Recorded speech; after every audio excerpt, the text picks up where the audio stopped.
Padova non è solo una città. Per qualcuno è già stata giudicata.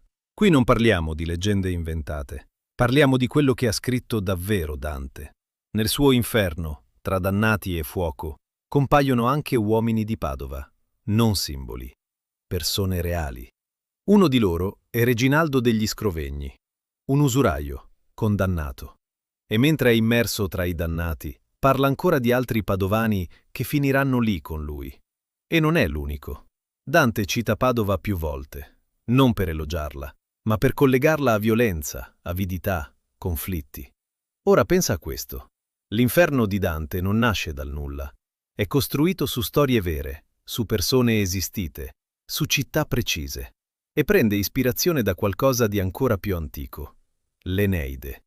Un viaggio tra i morti, che Dante trasforma in una condanna definitiva. Quindi la domanda è semplice. Quando cammini per Padova, stai visitando una città storica o uno dei pochi posti al mondo che qualcuno ha già descritto dall'inferno?